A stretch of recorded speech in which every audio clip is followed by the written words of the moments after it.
Hi everyone. So this video is going to be about coach perceptions of athlete burnout.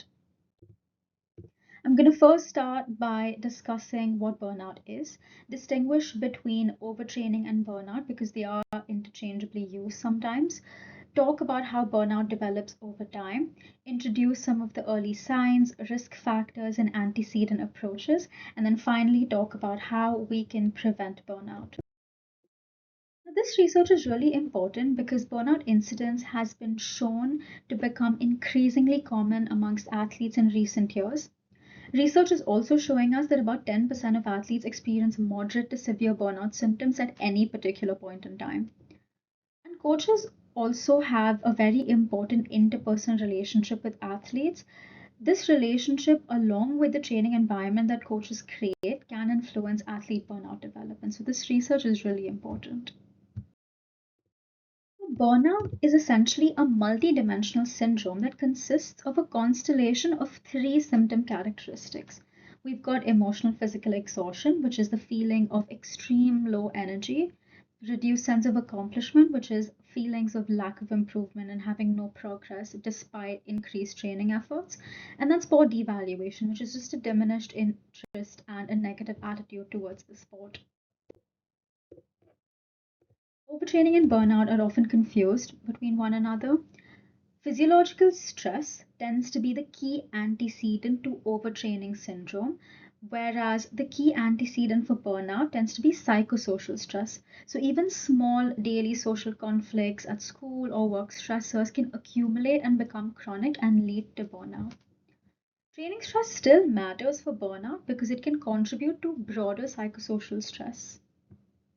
With overtraining, you don't often see a lack of motivation, rather, you see a detectable performance decrement. Whereas with burnout, underperformance is not necessarily diagnostic because motivation is more important. So, Doherty in 1964 essentially said that for burnout, it's not just about what happens during the few training hours each day, it's also about the 20 or more hours, which are often just as effective in determining success. So, as a coach, you could use the workout builder feature on Training Peaks to keep track of overall fatigue to prevent overtraining and also be aware of the psychosocial stressors in the athlete's life. It's also important to understand that burnout doesn't just appear, it develops over time and across the season. Especially the transitions between competitions tend to be extremely high stress because there's little or no time between the end of one competition and the start of the next. So, over the season, athletes with any initial burnout symptoms might find reductions in their sense of accomplishment and increases in the sport evaluation. So, we need proactive awareness of symptom development across the season, not just at obvious high risk points like major competitions. It's also important that social support is consistently provided because this is a protective factor to burnout risk. As a coach, it might also be important for you to be able to identify some of the early signs of burnout.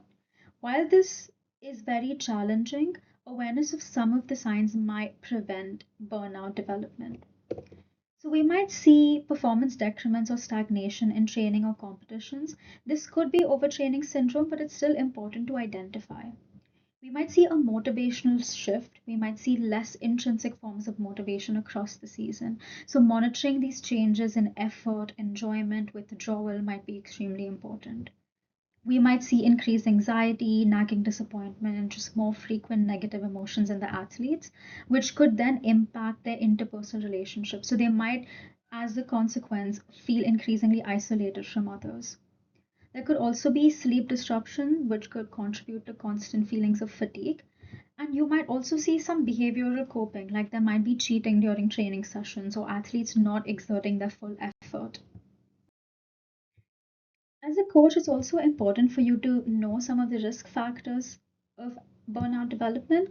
In the sport environmental domain, athletes that are being an athlete 24/7 and there's a lack of recovery might be more at risk for burnout.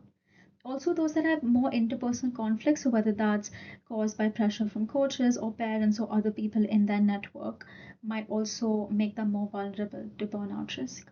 Work and school demands or sport and money hassles can also contribute to this risk. In the personal domain, athletes that are chronically stressed might be more vulnerable to burnout.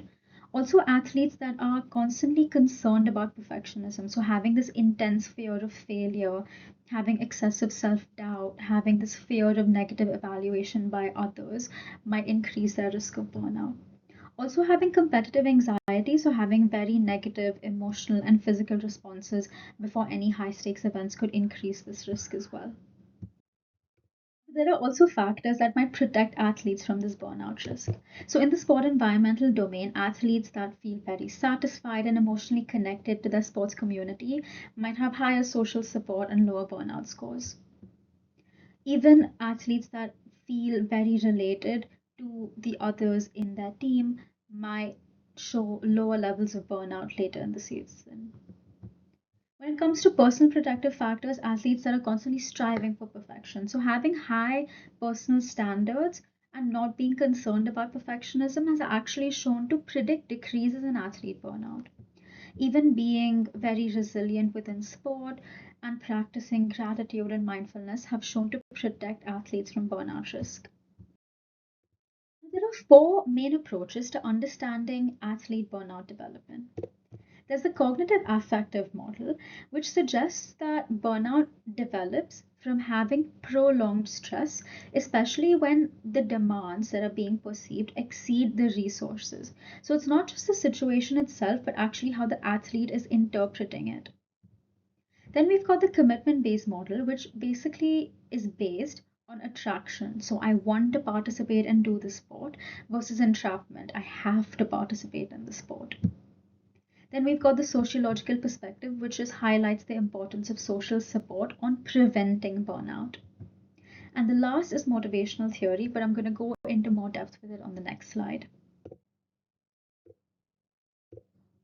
Now, motivation theory is really important because it talks about the environment that the coaches create in shaping athlete motivation and burnout.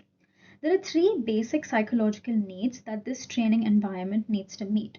So that's of autonomy, competence, and relatedness. So feeling in control, capable, and connected to others. When these needs are supported, athletes tend to have higher intrinsic motivations and better well being. Now, when the athlete perceives that their needs are being thwarted or they're not being met, this motivation can actually decrease over time and increase burnout risk as well. So now we're going to talk a little bit about how we can prevent burnout based on these theories. So based on the cognitive affective model, stress management interventions seem to be very effective. So as a coach, you might suggest to your athlete to learn breathing techniques like box breathing, which I've linked below, or learn mindfulness meditation, which might help create a resource demand balance. There's a commitment perspective, so you might monitor whether your athletes feel like they want to participate in the sport versus like they have to participate in the sport across the season.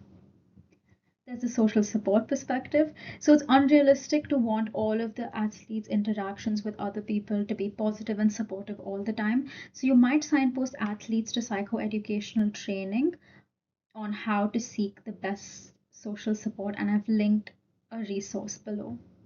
Then there's the motivational theory. So you might monitor the motivational shifts of the athlete towards less self determined forms of motivation. And you also want to support their basic needs. And I'm going to talk about how you might be able to do this on the next slide. So, based on this theory, you know that your athlete needs to feel autonomous in their behavior, they need to feel competent, and they need to feel connected with others. So, supporting your athlete's autonomy might include asking them for their input on training plans or goal setting, acknowledging their feelings, and also avoiding over control or guilt inducing criticisms. You might nurture their competence by focusing on process goals over outcome goals, so celebrate their effort. You might also reframe their mistakes and view all errors as learning opportunities. And you might try to provide non controlling competence feedback, so provide more positive feedback that targets behaviors that are under their control or conveys high but still realistic expectations. And you might foster relatedness by building a strong rapport with the athlete. You need to remember that the athlete is a person first and an athlete second. You might also encourage team unity. Some interventions that you could signpost athletes to that are led by mental health professionals might include cognitive strategies like rational emotive behavior therapy. This could help change the underlying cognitive processes and patterns that are maladaptive to more adaptive behaviors. There's also mindfulness acceptance, which is about staying attuned to the present in a non judgmental manner. You could signpost them to self regulation strategies, which might help them learn how to regulate their own thoughts and behaviors, as well as suggest gratitude based interventions that could help them reflect on what they are grateful for, why, and what meaning this sport is bringing to their life. You could also seek a coach based motivational intervention, which would train you to increase your need supportive behaviors. So, understanding how to use non controlling language and exercising patience. So, the duration is often about 6 training sessions. So, in order to support the athlete, all in all, you might want to monitor psychosocial stressors, support their key psychological needs, and signpost to clinical therapies if needed. Thank you.